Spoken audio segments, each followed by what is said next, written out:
Hello, everyone. My name is Andrew. And I'm Kassy. And you're listening to the Culips English Podcast. Welcome back to Culips. This is Simplified Speech, the Culips series, which features clear, natural, and easy to understand English conversations about interesting topics. Today, I'm joined by my co-host, Kassy. Hello, Kassy. Hey, Andrew, and hey, listeners. So, Kassy, it's been a couple of weeks since we recorded together, and usually we record every week, but we took a little break because of your wedding, so I think congratulations are in order. You just got married, and on behalf of the Culips team and all of our listeners as well, I want to say congratulations. Thank you. Unfortunately, I wasn't able to make it to the wedding, but I'd still love to hear all about it. And I think our listeners are curious as well about how it went. So I was thinking that you could tell us all about it during today's episode. Yeah, I can do that. But before I do, let's remind everyone about the study guide and transcript for this episode. Yes, good idea. So guys, we make transcripts and study guides for all of our episodes, and we design them with you in mind, and we create them to help you build your English skills and reach your English learning goals faster. So you can get unlimited access to all of our study guides, plus other great bonuses by becoming a Culips member. And you can sign up and become a member on our website, which is culips.com, Culips.com. We also want to give a shout out to Seohyun, one of our listeners from South Korea. Seohyun left us a 5-star rating and a great review on Apple Podcasts and wrote, "I always listen to Culips before I go to school. I'm 13 years old. Before I go to bed, etc., etc. Culips helps me make English fun and easy. Andrew, Suzanne, Kassy, and Anna, I love you all, and thank you so much. Culips is the best." Wow, Seohyun, thank you so much for your amazing review, and congrats on your English learning. 13 years old. Pretty cool.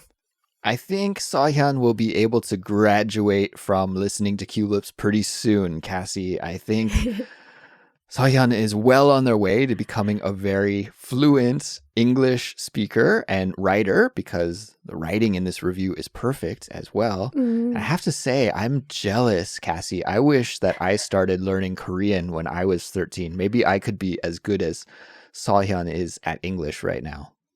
Seriously. So Seohyun, thank you for listening and your great review, and thanks to everyone around the world who has been supporting Culips with reviews and likes and subscriptions on YouTube and Instagram, all of these things. It really helps us and supports us and helps English learners connect with us and improve their English with us. So keep up the great work, everyone. We love it. And now, Kassy, let's get to your wedding. Can you spill the beans and tell us about everything, how it went, all of the juicy details? Let's get into it. How did it go when you were getting ready and preparing for it? Did everything go smoothly? Were there any hiccups or anything? Walk us through what your day was like, the wedding day. Okay, so first, I was pretty lucky.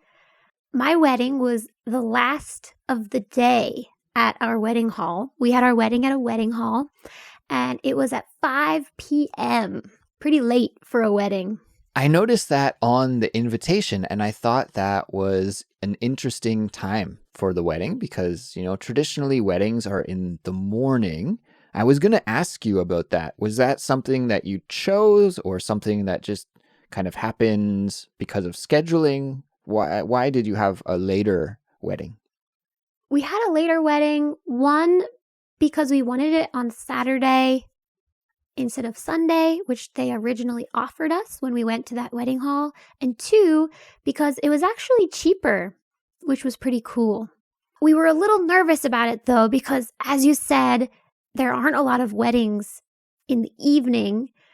we were worried about how the guests would feel, but it was awesome having the wedding at 5 p.m. And if I ever had to have a wedding again, it would be at 5 p.m. Yeah, personally, in my opinion, I think it is a great time for a wedding, especially like if you're traveling from out of town. You can kind of do a one-day trip almost. Like you can go to the wedding and eat dinner at the reception and then go home. You don't have to like maybe stay overnight. Like if the wedding is in the morning, maybe you have to get a hotel so you can be in the city in the morning of the wedding. So there's like that advantage. And then also, at least from our Western point of view, I think after the wedding is kind of time for a party, right? It's like the reception, it's kind of a party time.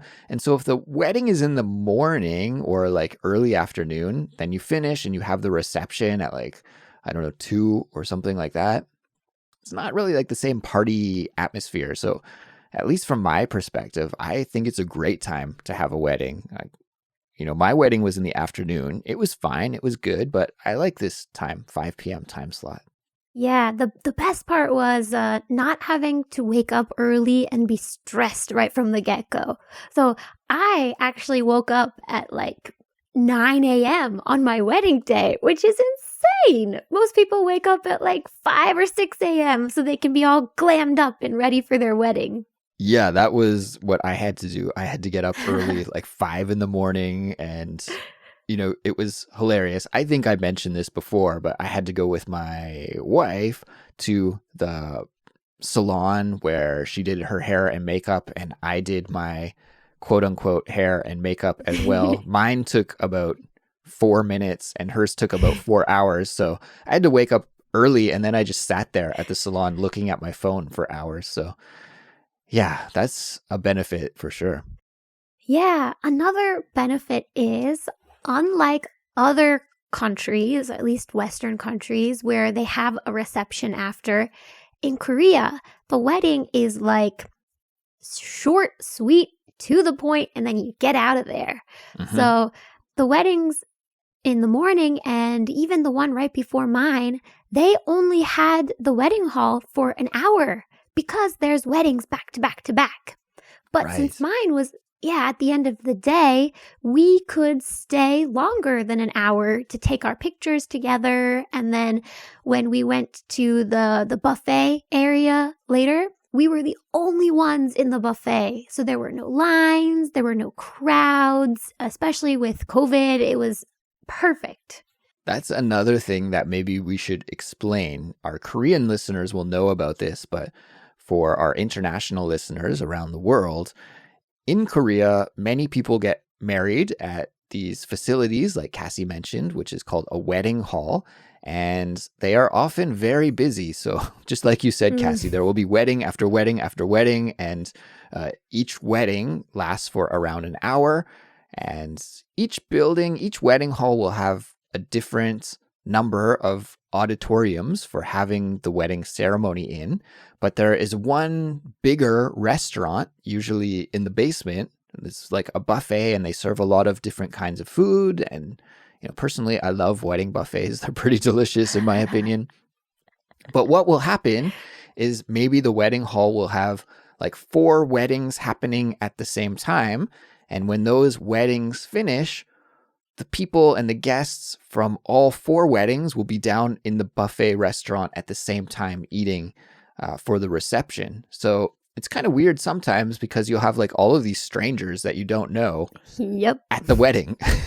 So I guess you didn't have this issue. There weren't any strangers at your reception. Well, there were still plenty of strangers, but ones that at least my fiance knew, even if I didn't know them. Maybe strange to you personally, but somehow connected to your family in some way. Yes, exactly. How many guests did you have at the wedding, Kassy? That was surprising. We actually had a pretty big turnout. I would say about 120 or 30 people, which was a lot for COVID times. And did you do any traditional Korean wedding things, like any of the ceremonial Korean traditions in the wedding? After the wedding, when we went down to the buffet area, I wore traditional Korean hanbok to greet the guests after the wedding. And during the wedding, we spoke our vows in Korean, and we did the whole ceremony. And then at the last part of the wedding, before we walked down the aisle again, usually in Korean culture, you have to greet the parents and bow to them formally, and then to each side, which was actually pretty fun for our wedding because we, of course, bowed to my fiance's parents first, and then my parents were not there. They couldn't make it to Korea. So I actually had two of my friends recording and translating the entire ceremony. And we actually had them come up on stage holding the camera, and we bowed to the camera so that my parents could get the full experience. That's awesome. That's really fun. Did you have any kind of special things as a part of your ceremony? Did you have like an MC? Did you have a song or dance number? I know a lot of weddings in Korea are actually quite entertaining because somebody will sing or do a performance, like one of your friends or something like that. Did you have anything like that as a part of your wedding ceremony? We did have two of my I guess it's my husband now. Whew, it feels weird to say still, listeners. I'm getting used to it. Yeah, it takes a little while to get used to it. Yeah, two of my husband's friends did sing for us, which was nice. But actually, the most special part of our ceremony was actually provided by my side of the family. No one from my family could come to the wedding. I think it was the same for yours too, right, Andrew?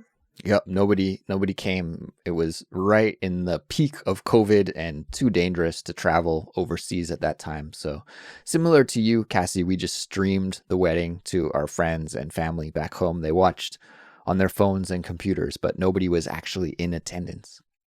Yeah. So this actually happened before COVID several years ago for my aunt's wedding. She got married abroad, and our family decided to show our love and support back then by making videos to congratulate the couple and show it during the wedding. And they're like, why don't we do that for your wedding as well? So my fiance at the time, husband now, he collected all of the videos without letting me watch.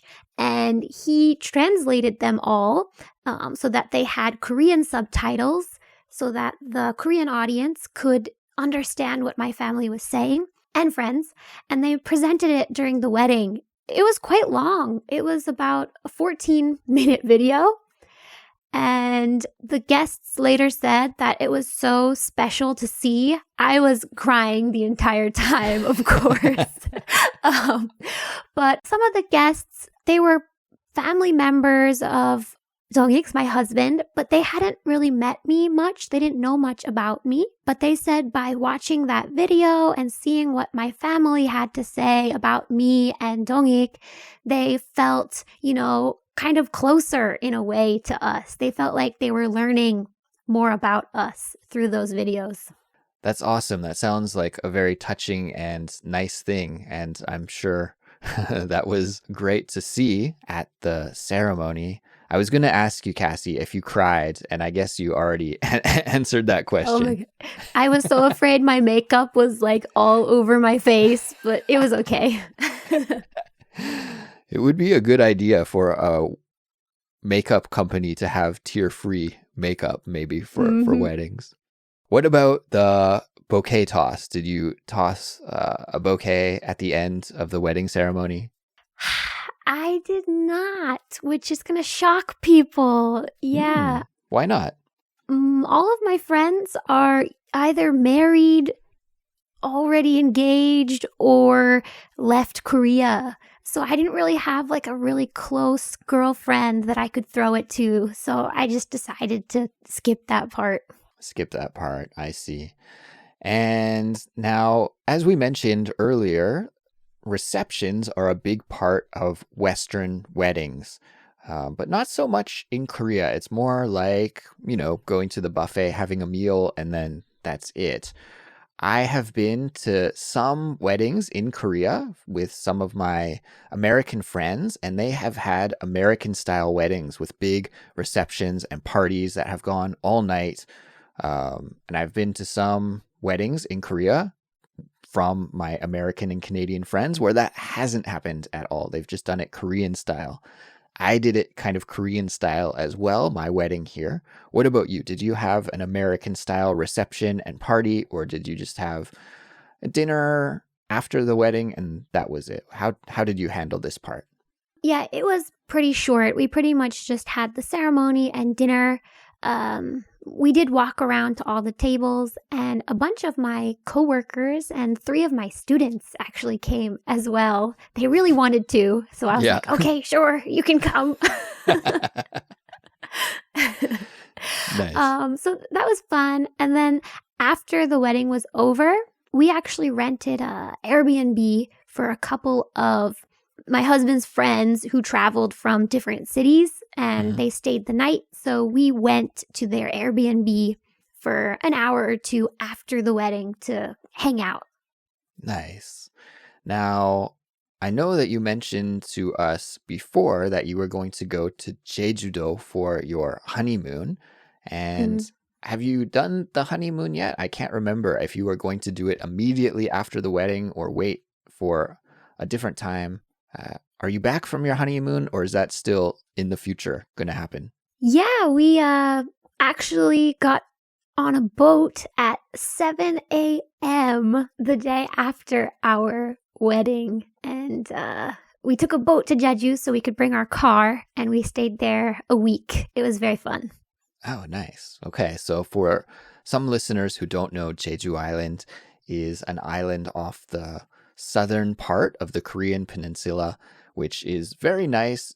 Many people say it is like the Hawaii of Korea, and I went there for my honeymoon as well. I think it's like the most popular honeymoon destination for couples in South Korea, especially during this COVID time when international travel is difficult. What were the highlights of your trip to Jeju-do? We were actually not very typical honeymoony people. We didn't do a lot of the romantic stuff. We were really excited to get out in nature after, being stuck inside in the winter.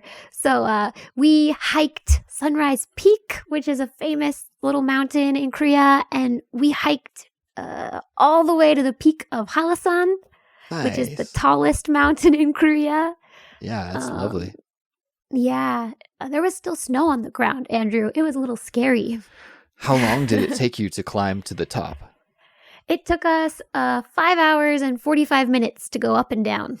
Oh, that's pretty good. That's pretty good. I went one time with one of the study guide writers on the Culips team, and we climbed in the winter, and the snow was extremely deep, and it took us about 9 hours. So it was slow going as we trudged through the snow. It was like up to, past our knees at some points. So it was oh my gosh, long, but 5 hours, 6 hours, that's pretty good. You guys were quick ascenders and descenders. Yeah, we booked it up, and then we ran out of water on the downhill. So we were just like, let's go. We need agua. Well, Kassy, is there anything that we missed? Any other details that you'd like to share with us before we wrap this episode up? Nope, that's pretty much it. It was overall a really beautiful experience, and I'm so thankful to all my friends and family who could be there and support us, whether they were there in person or abroad. And final question for you. Do you feel any different? Now that you're married, does anything feel different to you? Not especially, but sometimes I get this little warm, fuzzy feeling like, wow, I'm off the market now. I'm totally taken. Very good. Well, congratulations again, Kassy, on your wedding, to you and your husband as well. And everyone, that will bring us to the end of this episode. So thanks for listening. And of course, congratulations on doing some English practice today. Great job as always.